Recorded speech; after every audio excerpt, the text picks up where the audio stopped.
Hello, my name is Anna. And my name is Alice. And we work at Öckerö Seglande Upper Secondary School.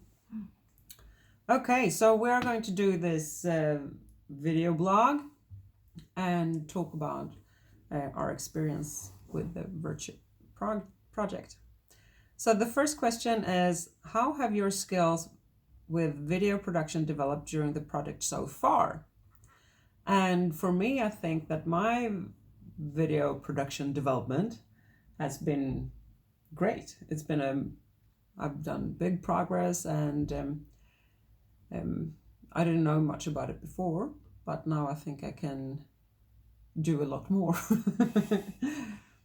And yeah, how have your development been within the video production? I'm quite used to using video in my spare time, but during this period it's been great to have the opportunity to also do it in school. So I have developed a lot, because before it was a little more on fun, but now it's a little bit more serious when I use it both in school and both privately. Yeah.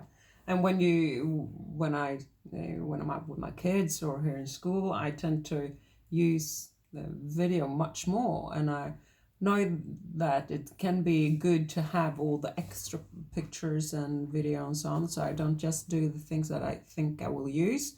I take a lot more pictures than I think I will use right then, because you always need a picture of the school or the surroundings or something like that. Yeah. You can't have too much material. Exactly. Have you used the resources for video production offered in the project? Yes, these for the script, the sheet with the squares, and also that they can use the ID of the science subject films for some of the students. Some of the students have followed another way with abstract movies, but with the Seafarer students, we use the one in the project. Yeah, and I've used them too, and I think they're good.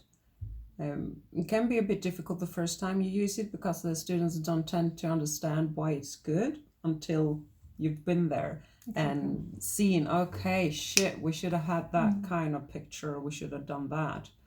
And that's the best way to learn, to do some try videos. And sometimes they come and say, oh, we have to go out again because we missed some footage. And then it's good to tell them that if you had planned your storyline, then you had known about this, that you need these in between parts and stuff like that.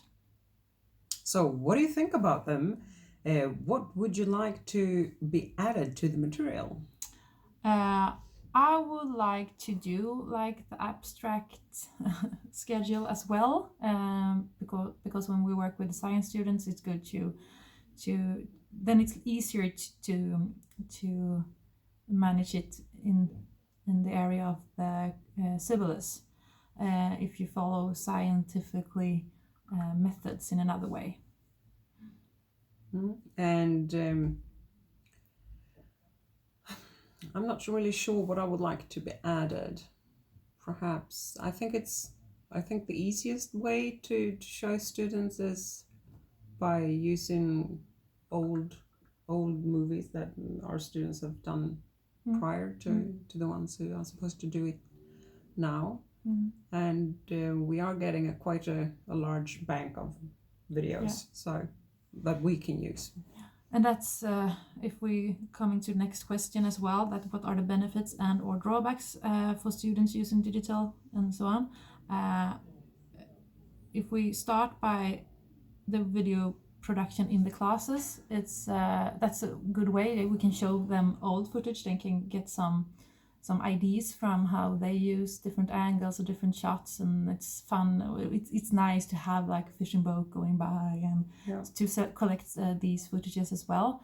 And also the benefit of having these films are not only that they can see how the students before them have used the video, also that they can see how they made their experiment, for example, or what they found on the discs and stuff like that. So they have like picture on what to expect of the bigger project. Absolutely. And so benefits and drawback using video production, it's the largest drawback is that it's rather time consuming and that it's difficult to find the time for it and so on. The benefit is that some of the students really love to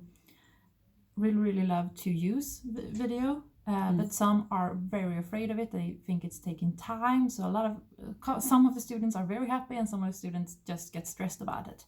And that's also a problem that they are in such a different level of knowledge about the video production. So that can make it quite tricky sometimes, because if you put the best students in one group, then they are going to do like a super movie. But if you put them in different groups, maybe they will be the one taking charge and the other one just follows without learning. If you don't if you're not careful. But we think that the way that the model that we've been working with is that I do something in English and then you do something within biology, and we can spread it out so it don't affect one subject too much. And I think the best way of using the video is, I think, in the way of in the learning process, because it takes a lot of time, but hopefully you look at things more closely when you're thinking about how to videotape it. But it takes a lot of time in response to what it gives for the course or for the syllabus, but you can work through it by using other subjects and stuff like that. But I also think that we still are not used to and haven't understood and figure out the best way of using it within our subjects. That I think that it can be much better than what we are doing with it. Absolutely. The benefit can be great. And now for the future, when we're talking about doing small stuff on the Instagram to communicate with other students and to see that, okay, they're learning about almost the same thing as us, and to communicate with them are going to give the students a lot, hopefully, because they can see that, okay, they are talking about the same things and they get to know other people. I think that's really good. Yeah, absolutely. And I think video is a better way of communicating. When you're supposed to interact and so on, it's easier if you see a video than if you just see it, a picture, or even worse, just the text.